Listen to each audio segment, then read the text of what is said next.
మొంతా తుఫాన్ ప్రభావాన్ని తాజా పరిస్థితులను ఎప్పటికప్పుడు ప్రజలకు చేరవేయాలన్నారు ఏపీ సీఎం చంద్రబాబు నాయుడు.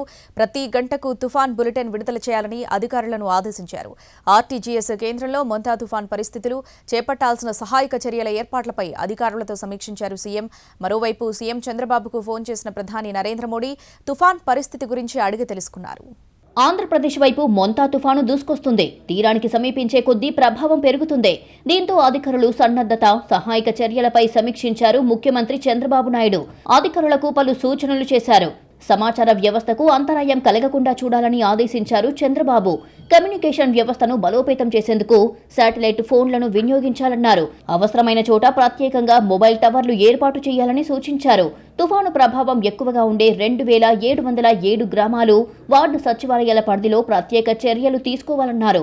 110 మండలాల్లోని సచివాలయాల్లో పవర్ బ్యాకప్ కోసం 3211 జనరేటర్లను వినియోగించాలని సూచించారు ముఖ్యమంత్రి.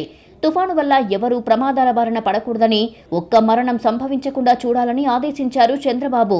సముద్ర తీరంలోని ప్రజలను పునరావాస కేంద్రాలకు తరలించాలని అధికారులను ఆదేశించారు ముఖ్యమంత్రి చంద్రబాబు.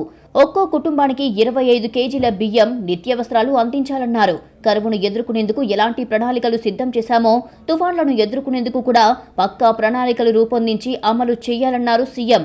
తుఫాను ప్రభావంతో ఆంధ్రప్రదేశ్లో నెలకొన్న పరిస్థితుల గురించి ప్రధాని నరేంద్ర మోడీ ఫోన్ చేసి అడిగారని తెలిపారు చంద్రబాబు. రాష్ట్ర ప్రభుత్వం చేపట్టిన చర్యలను ప్రధానికి వివరించినట్టుగా తెలిపారాయన.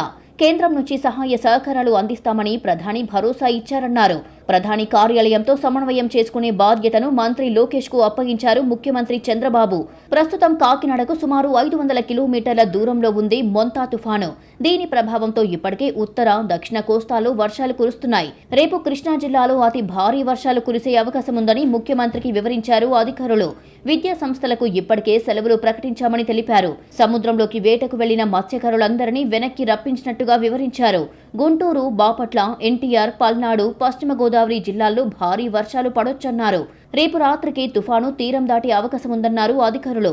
కాగా ఎన్డీఆర్ఎఫ్, ఎస్డీఆర్ఎఫ్ ను అందుబాటులో ఉంచాలన్నారు సీఎం చంద్రబాబు. ఫైర్ సర్వీసెస్ సిబ్బంది అప్రమత్తంగా ఉండాలన్నారు. పంచాయతీరాజ్, ఇంజనీరింగ్ టీం, రహదారులు, భవనాల శాఖ, విద్యుత్ శాఖ పూర్తి అప్రమత్తంగా వ్యవహరించాలని ఆదేశించారు. రహదారులు దెబ్బతిన్నా, అలాగే విద్యుత్ స్తంభాలు కూలితే వెంటనే పునరుద్ధరించేలా మెటీరియల్, మిషనరీ సిద్ధంగా ఉంచుకోవాలన్నారు. కంట్రోల్ రూమ్లు ఏర్పాటు చేయాలని స్పష్టం చేశారు. తుఫాను అనంతరం అంటువ్యాధులు సోకకుండా పారిశుద్ధ్యంపై ప్రత్యేకంగా దృష్టి పెట్టాలన్నారు సీఎం.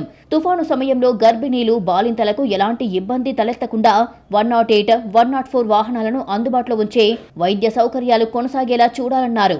మొత్తానికి తుఫాను సహాయ కార్యక్రమాల్లో ఎటువంటి లోటుపాట్లకు అవకాశం లేకుండా చూడాలని అధికారులను ఆదేశించారు ముఖ్యమంత్రి చంద్రబాబు నాయుడు.